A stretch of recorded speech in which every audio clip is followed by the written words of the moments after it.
श्रोते हो नमस्कार. मी doctor Priyanka M Desai, Ayurvedic beauty आणि हेअर केअर एक्सपर्ट.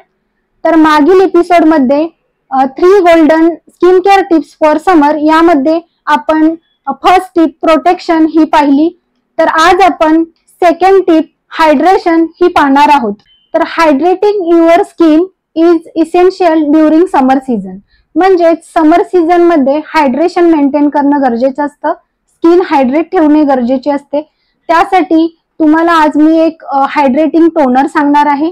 म्हणजेच 1 चमच तुम्ही रोज वॉटर घ्यायचा आहे आणि त्यामध्ये 1 चमच काकडीचा रस ऍड करायचा आहे आणि ते मिश्रण तुम्ही पॅकबंद बॉटल मध्ये चांगले मिक्स करून ठेवून द्यायचे आहे.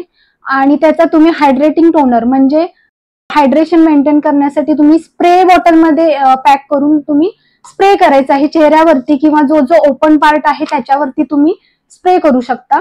याने काय होतं, चेहराही फ्रेश राहतो, दिवसभर फ्रेशनेस राहतो. तर या रोज वॉटर मध्ये अँटी इन्फ्लामेटरी प्रॉपर्टीज असतात, तसेच that can soothe aerated skin.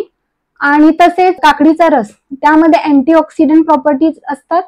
Hydration maintain करते काकडीचा रस, तसेच स्किन हायड्रेट ठेवते, तसेच स्किनचा रेडनेस, इरिटेशन किंवा जे इन्फ्लामेशन असतं ते दूर करतं. म्हणून हा रोज वॉटर आणि काकडीचा रस एकत्र करून जो हायड्रेटिंग टोनर मी सांगितलेला आहे तो यूज करून पहा, नक्की फरक तुम्हाला जाणवेल.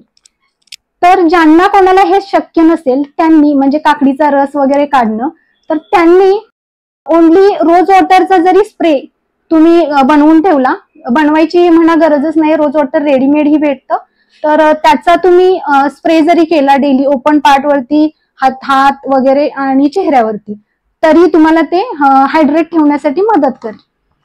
त्यानंतर यासोबतच तुम्हाला हायड्रेशन मेंटेन करण्यासाठी तुम्हाला डेली 2 ते 3 लिटर पाणी पिणं गरजेचं आहे. म्हणजे दिवसातून 2 ते 3 लिटर पाणी पिल्यानंतर हायड्रेशन मेंटेन राहू शकते.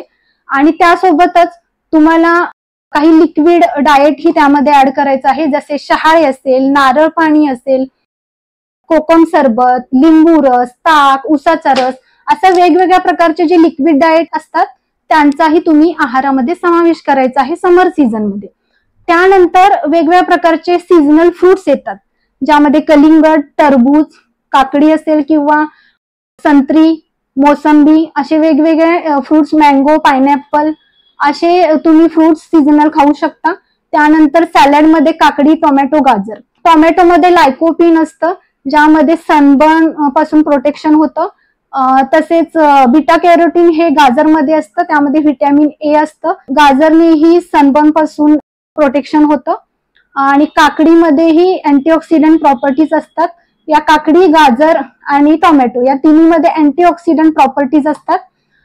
तशाच पद्धतीने काकडी हे हायड्रेशन मेंटेन करतं, स्किनला हायड्रेट ठेवण्याचे काम करते. तर अशा प्रकारे या तिन्ही सॅलडचा तुम्ही आहारामध्ये उपयोग करू शकता.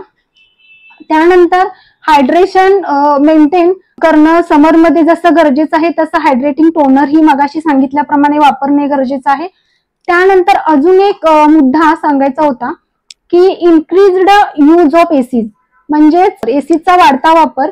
म्हणजेच बरेच लोक असतात ते ऑफिसमध्ये तासनतास बसून काम करतात आणि इंडियन एसीज मध्ये आपल्या ह्युमिडिफायर कन्सेप्ट नाही. त्यामुळे जरी आपल्याला एसी मध्ये बसल्यानंतर थंड वाटले, कूल वाटते, पण ह्युमिडिटी कंट्रोल त्यामध्ये कन्सेप्ट नसते. त्यामुळे आर्द्रता ही स्किन मध्ये टिकून राहत नाही. त्यामुळे जरी एसी मध्ये बसले तरी स्किन मधून वॉटर लॉस होतच असतो आणि त्यामुळे स्किन ड्राय पडते आणि ड्रायनेसमुळे पिगमेंटेशन, डार्क स्पॉट, मेलॅझ्मा किंवा सन टॅन असे वेगवेगळ्या स्किनच्या समस्या उद्भवू शकतात. तर म्हणून अशा लोकांनी एसी मध्ये बसताना नेहमी हायड्रेशन मेंटेन करणं गरजेचं आहे. त्यासाठी तुम्ही भरपूर प्रमाणामध्ये पाणी पिणं गरजेचं आहे. त्यानंतर मॉइश्चरायझर, स्किन नेहमी मॉइश्चर ठेवायला हवी. थोड्या वेळापूर्वी सांगितल्याप्रमाणे बऱ्याच लोकांना असं असतं की स्वेटिंग होतं, मॉइश्चरायझरची काय गरज, पण स्वेटिंग होतं त्यामुळे वॉटर लॉस हा भरपूर प्रमाणामध्ये शरीरामधून होत असतो आणि त्यामुळे डिहायड्रेशन होतं आणि स्किन ड्राय होते. त्यामुळे मॉइश्चरायझर ही लावणं तितकंच गरजेचं असतं, कारण मॉइश्चरायझरमुळे स्किन ही हायड्रेट राहते आणि तीव्र अशा उन्हापासून आपले जे स्किनवरती जे इफेक्ट होतात ते आपल्याला ते नुकसान टळू शकते. तर अशा पद्धतीने आज आपण सेकंड टिप हायड्रेशन ही पाहिली. तर नेक्स्ट एपिसोड मध्ये आपण थर्ड टिप रेडियन्स ही पाहणार आहोत. तर तुम्हीही या समर सीझन मध्ये हायड्रेशन मेंटेन करण्यासाठी अजून कोणता उपाय करता ते कमेंट सेक्शन मध्ये मला जरूर कळवा. तोपर्यंत रजा घेते. धन्यवाद.